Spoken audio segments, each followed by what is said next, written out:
Gold, trusted gold buyers. మీరు తాకట్టు పెట్టిన బంగారాన్ని విడిపించి ఈ రోజు ఉన్న మార్కెట్ ధరకు కొనబడను.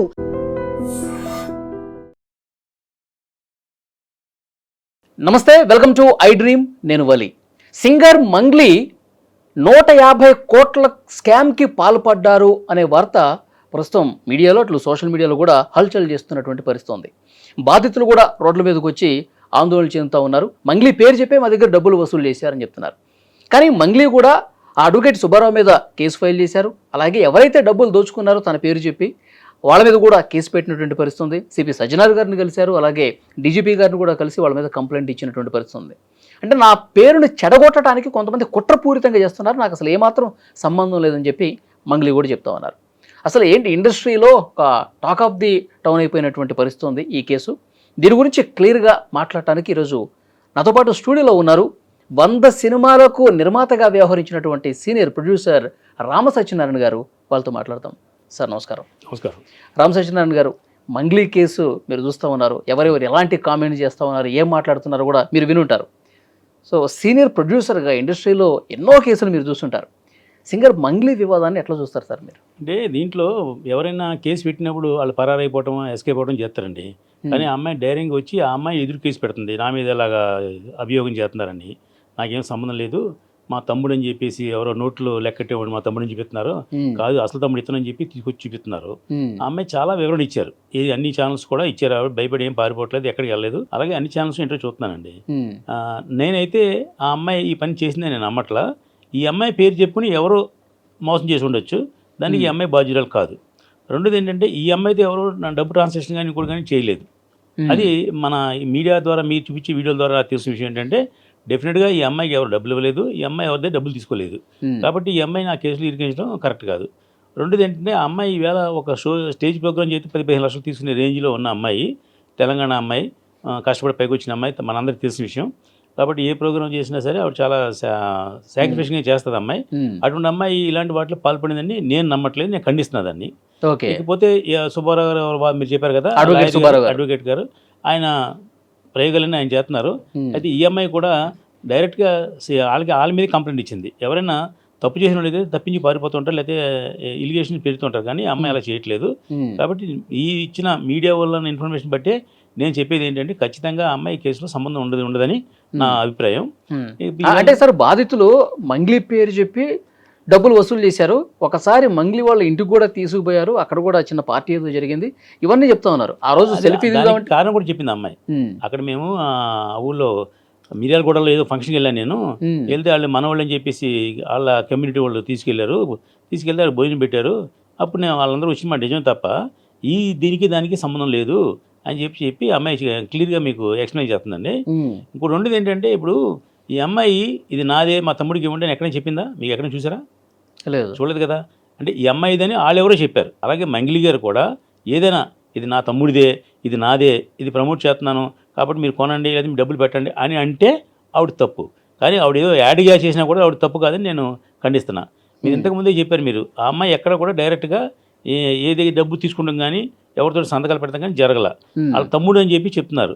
కానీ నా తమ్ముడు మా తమ్ముడు కాదు, నా తమ్ముడు ఈ శివాన్ని ఈ అబ్బాయి అని చెప్పి ఆమె డైరెక్ట్ చూపిస్తుంది మీడియాకి కదా. ఇప్పుడు ఏ మాత్రం తప్పు చేసి ఉన్నా అంటే ఆ వీడియోలో ఉన్న వ్యక్తి మా తమ్ముడు కాదు, నా తమ్ముడు ఇదిగో ఇట్లా ఉంటాడని చెప్పేసి. అవును, అదేగా మరి మీడియా వాళ్ళందరూ ఏం చూపిస్తున్నారు, ఇదిగో మంగ్లీ తమ్ముడు నోట్ల కట్టలు ఎక్కడుతున్నాడని వీడియో చూపించారు కదా. అతను ఈ తమ్ముడు కాదని ఈ అమ్మాయి చూపిస్తుంది. ఇప్పుడు ఆ తమ్ముడు ఈ తమ్ముడు ఒకటే అయితే కనుక మీరు కొంచెం. కానీ బాధితులు చెప్తున్నా అంటే ఆ వీడియోలో ఉన్నది మంగ్లీ తమ్ముడు కాదు, కానీ ఇన్ని రోజుల పాటు డబ్బులు వసూళ్లు చేసింది, ఇక్కడ పెట్టుబడులు పెట్టండి, మంగ్లీ గారే ఉన్నారు, ఇనాగ్రేషన్కి వస్తారని చెప్పి అట్లా డిస్కషన్ చేసిన దాంట్లో శివ వాళ్ళ తమ్ముడు ఉన్నాడని చెప్పి బాధితులు కూడా చెప్తా ఉన్నారు. కానీ అమ్మాయి ఏం చెప్తుంది, మా తమ్ముడికి ఏమీ లేడు, మా తమ్ముడు ఇప్పుడు అలా మాట్లాడేది, మా తమ్ముడు ఈడు అని చెప్పి చూపిస్తుంది అమ్మాయి. అంటే మనం డిస్కస్ చేత పెట్టినాం, ఈ నిజానిజాలు సిఐడికి ఇచ్చారు అప్పచెప్పారు కేసు అని కూడా ఇవాళ ఎక్కడో టీవీలో చూశాను నేను. కాబట్టి వాళ్ళు నిర్ణయిస్తారు. ఈలోపు మనం, నా ఉద్దేశం ఏంటంటే ఒక మంచి వ్యక్తికి చెడు ఆపాదించడం కరెక్ట్ కాదు, అది నా ఉద్దేశం. నిజంగా అమ్మాయి తప్పు చేసింది అనుకోండి, ఎలాగా గవర్నమెంట్ ఉంది, శిక్షలు ఉన్నాయి, ఆయనే విలువలోకి వస్తే తీరుతారు. ఇప్పుడు నేను కాదు అని ఆ అమ్మాయి తరఫున నేను వకాలత పుచ్చుకోవట్లేదు, అవునని నేనేమి ఒప్పుకోవట్లేదు. నా తెలిసిన పరిజ్ఞానం మీడియా ఇప్పటి వరకు వస్తున్నటువంటి ఇన్ఫర్మేషన్ ప్రకారము డెఫినెట్గా ఆ అమ్మాయి తప్పు చేసి ఉండదు అని నేను అనుకుంటున్నా. ఎందుకంటే ఆ అమ్మాయికి ఇలాంటి చీటింగ్లు చేసే అంత అవసరం లేదు. ఆ అమ్మాయి తలుచుకుంటే ఆ అమ్మాయి సొంతంగా బిజినెస్ పెట్టుకుని ఆ అమ్మాయి పేరు మీదే పెట్టుకుంటుంది. చేసుకుంటుంది, అది వేరు కదా. ఈ అమ్మాయి పేరు చెప్పిన ఎవరో క్యాష్ చేసుకుంటున్నారు.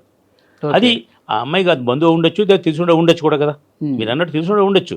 లేకపోతే ఆ అమ్మాయి ఇతను ఎప్పుడో ఏదో మనం ఇంకో వీడియో చూశాను, ఆ అమ్మాయి ఇంట్లో అతను భోజనం చేస్తున్నాడు అని కూడా చూపించారు. ఎన్ని ఎక్కడ కూడా అండి మోసం చీటింగ్ అనేది ఎప్పటికీ బయటపడుతుందండి. ఒక 2 రోజులు 3 రోజులు తప్పించుకోవచ్చు తప్ప తప్పించుకుంటే ఎవరి వల్ల సాధ్యం కాదు. ఈవేళ ఉన్న టెక్నాలజీ ప్రకారం ఏ మనిషి ఎక్కడున్నాడో 5 నిమిషాలు ట్రేస్ చేస్తున్నారు కదా. అలాంటప్పుడు డెఫినెట్గా దొరుకుతారు. అయితే ఈ అమ్మాయి నేను ఎందుకు నమ్ముతున్నానంటే అంత డెలిబరేట్గా వచ్చి అమ్మాయి చెప్పదు, అవాయిడ్ చేయటము లేదంటే ఇలా చేస్తారు తప్ప.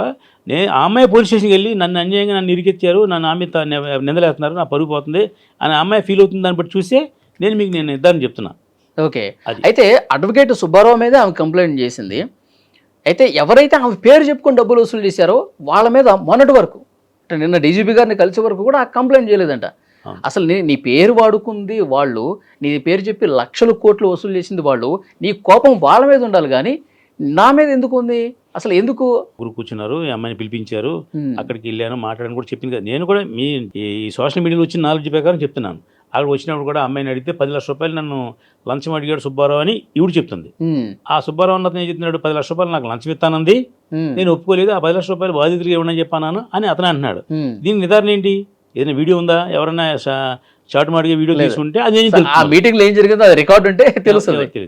ఆ వేణుగుడులు కూడా ఏదో ఎక్కడో మీకు ప్రెస్ మీట్లో చెప్పాడు ఆయన, నేను సమస్య వచ్చింది సాల్వ్ చేసుకున్నాను తప్ప ఆ అమ్మాయి చేసిందని నేనేం చెప్పలేదు, అది నా సంబంధం లేదని చెప్పారు. ఇప్పుడు ఏదైనా మీరు కానీ నేను కానీ ఎవరు చూడలేదు సార్. సోషల్ మీడియాలో వచ్చేదాన్ని బట్టి మీరు క్వశ్చన్ అడిగినా నేను సమాధానం చెప్పిన 100% నా మనస్సాక్షి నా అనాలిసిస్ ఏంటంటే మంగిలిని అమ్మాయి అలా చేసి ఉండదు, అలా చీటింగ్ చేసి ఉండదు. సార్ మంగిలిని మీరు చాలా దగ్గరగా చూసుంటారు, కొన్ని సంవత్సరాలు చూసుంటారు. ఆమె ఎట్లా ఏ స్థాయి నుంచి ఎదిగింది, ఎంత సూపర్గా సక్సెస్ సాధించింది మీ కళ్ళతో మీరు చూసుంటారు కదా. ఆమె బిహేవియర్ గురించి ఏం చెప్తారు సార్? లేదండి, ఆవిడ బిహేవియర్లో నాకు ఎక్కడ చెడ్డ కనిపించలేదు సార్.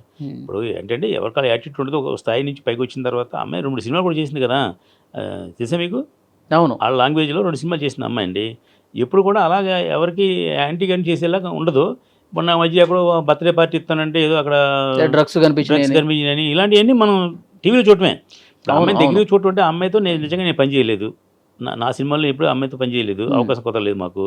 కానీ మనం కూడా ఏంటంటే సోషల్ మీడియాలో ఉన్న వాళ్ళు అందరం, నేను కూడా ఎప్పుడు రెగ్యులర్గా సోషల్ మీడియా ఉంటాం కాబట్టి వాటిని కొంచెం మనకు కూడా నాలెడ్జ్ ఉంటుంది. ఈ అమ్మాయి వరకు కాదు ఈ కేసులో ఈ అమ్మాయి ఇన్వాల్వ్మెంట్ ఉండదేమో అని నేను అనుకుంటున్నా. ఇది నా డెసిషన్ ఏమి కన్ఫర్మేషన్ కాదు. సిఐడి వాళ్ళు ఒక కుట్రపూరితంగా ఒక దుష్ప్రచారం చేస్తున్నారని మీరు అనుకుంటున్నారా? అదే అమ్మాయి కూడా చెప్తుంది కదా, ఎవరో క్రష్ ఉన్నాడు ఆ అమ్మాయికి, అదే శ్రీముఖి క్రష్ ఉంది, ఆ సుబ్బారావు అందుకే నేను డబ్బు అడిగాను ఎవరన్నాను, ఇలా చెప్తుంది ఆ అమ్మాయి. ఆ అమ్మాయి చెప్పిన దాన్ని బట్టి తప్ప మనం నిజంగా దగ్గర నుంచి చూడలేదు. ఏది ఏమైనా ఈ అమ్మాయి తప్పు చేసి ఉంటుందని నా ఉద్దేశం. తప్పు చేసి ఉండదు. కానీ బాధితులు కూడా మంగిలి తీసుకుని డబ్బు అని చెప్పట్లా, మంగిలి తమ్ముడు తీసుకున్నాడు అని చెప్తుంది. ఆ తమ్ముడు నా తమ్ముడు కాదని ఈ అమ్మాయి చెప్తుంది.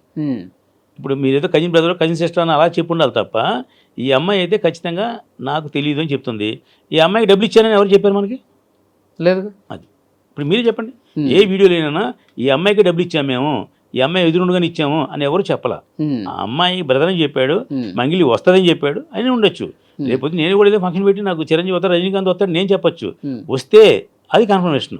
కానీ అడ్వకేట్ సుబ్బారావు ఏం చెప్తా ఉన్నాడు అంటే స్కామ్ చేసేవాళ్ళు కొంచెం మనసులో ఏదో దురుద్దేశం ఉన్నవాళ్ళు డైరెక్ట్గా రాకుండా తప్పించుకోవటానికి ఈ విధంగా ప్లాన్డ్గా చేస్తూ ఉంటారు, డైరెక్ట్గా ఏమైనా చేస్తారు వాళ్ళు చేయాలనుకుంటే. ఈ పాయింట్ కూడా చెప్తా ఉన్నాడు ఆయన. అదే ఇప్పుడు నేను ఆ లాయర్ గారిని నాకు పరిచయం లేదు కానీ ఇప్పుడు ఆయన కూడా సార్ మీడియాలో వచ్చినవే, వాళ్ళు మీడియాతో మాట్లాడినవే బయటకు కనిపిస్తున్న అనుమానాలే మీరు చూడలేదు, నేను చూడలేదు కరెక్ట్గా. ఇప్పుడు లాయర్ గారు అనే వ్యక్తి ఈ అమ్మాయి కంటే తెలివిన వాళ్ళు ఉంటారు కదా లీగల్గా. ఇప్పుడు 2 సైడ్స్ కూడా వాళ్ళకి వస్తుంది, వాదన ఉంటుందండి. ఇప్పుడు ఈ లాయర్ ఇలా వాదిస్తున్నాడు, ఇంకో లాయర్ ఏమైతే వాదిస్తున్నాడుగా. అవును అవును వాస్తవం. ఏ లాయర్ అయినా వాళ్ళ ప్రొఫెషన్కి న్యాయం చేయడం కోసం ఓ బాధితుడు ఆ లాయర్ దగ్గరికి వస్తే ఆ లాయర్ ఆ బాధితుడు తరపునే మాడతాడు. ఆ బాధితుడికి 100% తప్పు ఉందా 50% తప్పు ఉందని చూడడు.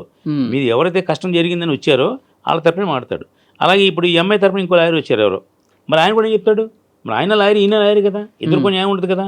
అంటే ఏ లాయర్ వాళ్ళకి మీరు మన క్లయింట్ కాపాడుకోవడం అనేది వాళ్ళ నైతిక బాధ్యత. కాబట్టి తప్పు చేసినా వాళ్ళే ఖండిస్తారు దాన్ని. అతను అలాగే సుబ్బారావు చేసి కరెక్ట్ ఉండొచ్చు, కాకపోవచ్చు, అబద్ధం ఉండొచ్చు. ఇప్పుడు ఈ అమ్మాయి పెట్టిన ఆరోపణలు నిజమై ఉండొచ్చు, ఇవన్నీ రేపొద్దున తేలుతాయి. ఇప్పుడు నేను ఏదో అతను బ్రీత్ టెస్ట్ చేశారని చెప్పేసి మళ్ళీ సజ్జనర్ గారు కంప్లైంట్ ఇచ్చాడు అతను.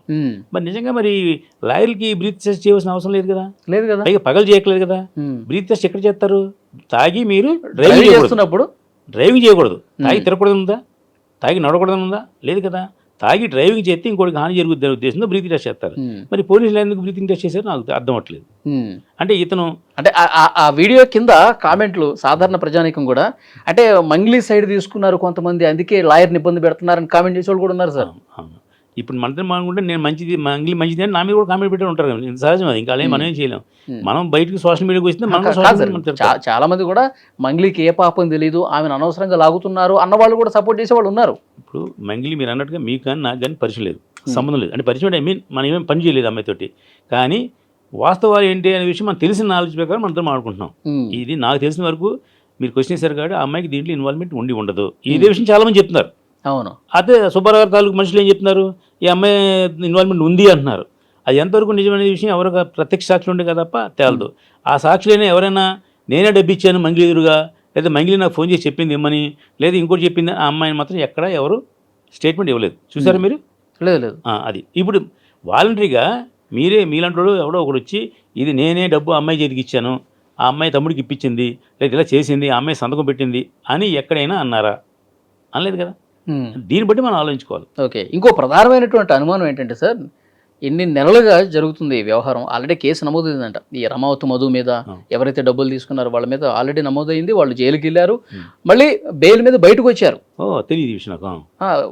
బయటకు వచ్చారు. బయటకు వచ్చిన తర్వాత ఇక బాధితులు మా డబ్బులు మాకు రాక ఇక రోడ్డు మీదకి వచ్చేసి సుబ్బారావు అని అడ్వకేట్ని అప్రోచ్ అయితే ఇది ఇప్పుడు వెలుగులోకి వచ్చింది. వాళ్ళు ఏం చెప్తా ఉన్నారు, మంగ్లీ పేరు చెప్తే ఈయన మంగ్లీకి ఫోన్ చేశాడు, అమ్మా ఇప్పుడు అసలు నీ మీద ఎలాంటి ఎలిగేషన్స్ లేవు గతంలో కూడా, ఇప్పుడు నీ పేరు తీసుకొస్తా ఉన్నారు అందుకే నేను ఫోన్ చేశానంటే నాకేం సంబంధం లేదండి, వాళ్ళు ఏదో కావాలని దుష్ప్రచారం చేస్తున్నారంటే అయిపోయేది. కానీ ఆమె రివర్స్ అటాక్ చేసి అసలు నీకేంటి సంబంధం, అసలు ఎవడు నువ్వు అవమానపరిస్తే ఆయన ఇప్పుడు మీడియాకి వెళ్ళాడట. ఇది ఆయన చెప్పింది. అదే మనం దాంట్లో చూసే. అయితే ఇప్పుడు ఎవరో ఒకరు ఫోన్ చేసి మీకు బ్లాక్మెయిల్ చేస్తుంటే వీళ్ళందరికీ సంబంధం చెప్పాల్సిన అవసరం లేదు కదా. అతను జెన్యున్గా సుబ్బారావు లాయర్ సుబ్బారావుని ఎలా తీసి మీకు ఎవరో ఒకటి ఫ్రాడ్గా చేయొచ్చు కదా. ఇప్పుడు నాకు పొద్దున్న ఫోన్ వచ్చింది, మీ మోటార్ సైకిల్ మీ కార్ డ్రైవింగ్ చేస్తున్నారు బెంగళూరులో, దానికి ఏదో వైలేషన్ ఉందని అంటున్నాడు ఎవడో. అసలు జనవరి 2వ తారీఖున నేను హైదరాబాద్లో ఉన్నాను, అది బెంగళూరులో ఏంటి అంటే ఎన్ని ఫ్రాడ్ కాల్స్ మీకు చెప్తున్నారు, ఈ మధ్య చూస్తున్నారు కదా, స్కామ్లు ఫ్రాడ్ కాల్స్ బోల్ ఉంటాయి కదా. అలా అనుకుని అమ్మాయి ర్యాష్గా చెప్పుంటుంది. ఇప్పుడు జనరల్గా ఆ రేంజ్ అమ్మాయి ఫోన్లు అందరి ఫోన్లు ఎత్తదు, తెలిసిన నెంబర్లు కానీ లేదా మీడియా నెంబర్లు ఎత్తుతుంది తప్ప అందరి నెంబర్లు ఎత్తదు అమ్మాయి. దీంట్లో అంటే ఈయన కాలు ఫ్రాడ్ కాల్ అని అనుకోవడానికి లేదు సార్. ఎందుకంటే మ్యూజిక్ డైరెక్టర్ కార్తీక్ అనే వ్యక్తి సుబ్బారావుకి ఫ్రెండ్, మంగ్లీకి ఫ్రెండ్.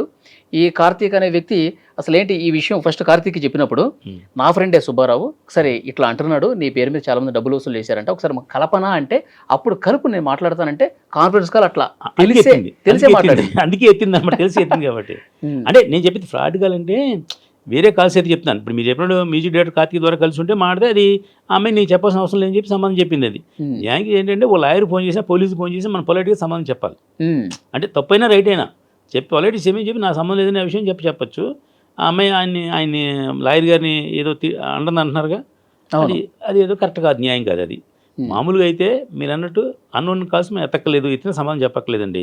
ఇప్పుడు మీరు చెప్పిన మ్యూజిక్ డైరెక్టర్ గారు కాన్ఫరెన్స్ కలిపారు కాబట్టి ఆమె పొలైట్గానే సమాధానం చెప్పాలి. వివరాలు బయటకు వచ్చే వరకు ఏది కరెక్ట్ ఏది రాంగ్ అనేది విచారణలో తెలుస్తుంది సార్. ఇంకా ఇప్పటికీ సినిమా ఏం పూర్తి కాలేదు, పోలీసులు ఇన్వెస్టిగేట్ చేస్తారు.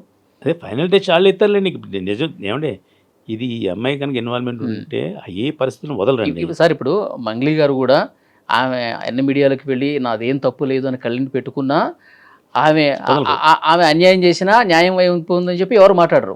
ఒకవేళ ఆమె తప్పు లేకపోయినా ఆమెని బద్నాం చేసేలా ఉంటే విషయం తర్వాత అయినా బయటకు వస్తుంది. ఈ అమ్మాయి కూడా అంది కదా, నేను రేపు పొద్దున్న తప్పు చేస్తే నన్ను శిక్షించండి, తప్పు చేయకపోతే మీరు మీడియా వాళ్ళందరూ కలిసి ఆ సుబ్బారావుని శిక్షించాలని చెప్పింది కూడా గుర్తుందా మీకు?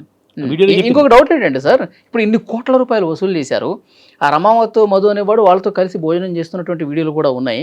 మరి ఈ లోపల బ్యాక్గ్రౌండ్లో ఇంత జరుగుతుంటే, ఇన్ని కోట్ల రూపాయలు చేతులు మారుతుంటే, బాధితులు డబ్బు తీసుకెళ్ళి ఎక్కడో పెట్టుబడులు పెట్టేస్తే, మాయ చేసేస్తే కనీసం తెలియకపోవటం ఏంటి అంటే కాదండి. ఇప్పుడు ఈ అమ్మాయి భోజనం చేసింది ఎప్పుడో ఉండొచ్చు, ఇది లేటెస్ట్ వీడియో అని చెప్పారు మీకు ఏదైనా. ఈ అమ్మాయిల ఇంట్లో భోజనం చేస్తున్న ఇతను ఎవరో మీరు చెప్పిన క్యాండిడేట్ వీళ్ళకి మంగిలి ఇంట్లో భోజనం చేస్తున్నాడు అని ఒక వీడియో చూపించారు మనకి. అదేమైనా అది ఏ రోజు చూపించారు? అది ఈ గొడవకు ముందా గొడవ వెనకాల? అంటే టైము డేటు లేదు కదా, అంటే ఇది మనం సదా డిస్కస్ చేసుకుంటున్నాం. అది ఎప్పుడో 3 సంవత్సరాల క్రితం అతను భోజనం చేసి ఉండొచ్చు ఇంట్లో, ఈ గొడవ జరిగింది సంవత్సరం క్రితం, ఇతను అరెస్ట్ చేసింది ఈ మధ్య కాలంలోని, ఇలా జరుగుండొచ్చు. ఇది ఏది ఏమంటే ఇప్పుడు ఈవేళ కళ్ళతో చూసేది ఏది నిజం కాదు, అవునా కదా? మీకు ఏ వీళ్ళు వచ్చిన తర్వాత అంటే అది ఏ గురించి మాట్లాడలా, ఏదైనా వచ్చిన తర్వాత ఏది నిజం నమ్మడానికి వీల్లేదండి, సాక్ష్యం కాదు, అది కరెక్ట్ కాదండి. అది రకరకాల విన్యాసాలు జరుగుతున్నాయి ఈ మధ్య. అవును. అయితే మీరు చెప్పింది ఈ పాయింట్ సంబంధం చెప్పండి. ఆ వీడియో ఇప్పుడుదా పోలీసులే అది ప్రతిదానికి ఫోర్నిక్స్ లాగా ఉంటాయి కదండి, ఆ వీడియో ఎప్పుడు తీసారు కూడా చెప్పగలరు పోలీసులు. అలాగే ఏది ఏమైనా ఇప్పుడు ఒక పాపులర్ సింగర్ అమ్మాయి మంచి ఫామ్లో ఉంది, నెంబర్ 1. మొన్న గద్దర్ అవార్డ్స్లో కూడా అమ్మాయి బ్రహ్మాండమైన చేసింది. అవును. అంటే గవర్నమెంట్కి సంబంధించిన అమ్మాయి కదా, ఆ క్యాస్ట్ కానీ ఇంకోటి కానీ వాళ్ళని కొంచెం గవర్నమెంట్ వాళ్ళని అప్రూవ్ చేసేదే. మొన్న అనుకోకుండా దాంట్లో తగిలింది, ఏది పుట్టినరోజు రోజున ఏదో డ్రగ్స్ దొరికింది, అది దొరికిన ప్రూవ్ అయిన తర్వాత లేదు ఆ కేసు పూర్తి వివరాలు రాలా ఇంకా బయటికి. అనలైజ్ జరిగింది, అది చాలా అవుతుంది సార్, చూసారు కదా, అది అలా ఉంది. ఇప్పుడు ఇది వచ్చింది కొత్తగా అభియోగం, అంటే అమ్మాయి టైం బాగోకపోతే ఎన్ని వచ్చి ఉంటాయి తప్ప. మొన్న ఏదో బూతుపాట కూడా వైరల్ అయ్యి అది కూడా తెలిసిన ఇబ్బంది అయింది కదా. ఇప్పుడు ఈ బూతుపాట అనే అమ్మాయి తెలిసి పడిందంటారా? ఏదో ఫస్ట్ ఏదో ట్రాక్ పాడాను, జస్ట్ వాళ్ళు చెక్ చేసుకోవడానికి పాడాను, దాని అట్లా బాగుంది కదా అని ఉంచేశారంట. అదే ఎన్ని అలా జరుగుతుంటాయండి, దానికి ఏమీ లేదండి. ఇది పూర్వం అయితే ఎథిక్స్ ఉండేయండి, ఇప్పుడు ఏది లేదు, ఏమి జరగట్లేదు, అంత కమర్షియలైజ్ అయిపోయింది, అంత కమర్షియల్ అయిపోయింది. ఇప్పుడు ఇంకా ముందు ముందు చాలా విషయాలు వస్తాయి బయటకండి, అంటే ఈ విషయం గురించి కాదు, మీద వాళ్ళకి వచ్చింది. ఓకే. ఏది ఏమైనా నాకు తెలిసి గవర్నమెంట్ ఇన్వాల్వ్ అయింది కాబట్టి సిఐడి వాళ్ళు ఎవరు ఇన్వాల్వ్ అయ్యని చెప్పారు, 100% తేల్చేస్తారు. 2 రోజులు లేట్ అయినా కానీ ఈ అమ్మాయి మాత్రం డైరెక్ట్గా ఏం చెప్పింది, నేను తప్పు చేస్తే ఏ సెక్షన్ రెడీ, మరి అతను తప్పు చేస్తే మీరు ఏం చేస్తారు నాకు అని కూడా అమ్మాయి అడుగుతుంది. నా డ్యామేజ్ అంత జరిగింది కదా, నాకు నష్టం జరిగింది కదా, ఇదంతా అన్పాపులర్ చేశారు కదా నన్ను ఏంటని అమ్మాయి అడుగుతుంది. అది కూడా మనం ఎదురు చూద్దాం దాని గురించి.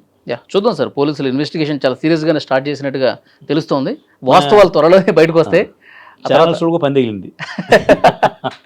తర్వాత వాస్తవాలు బయటకు వచ్చాక మళ్ళీ ఒకసారి మనం వీడియో చేద్దాం sir. Thank you very much. నమస్కారం.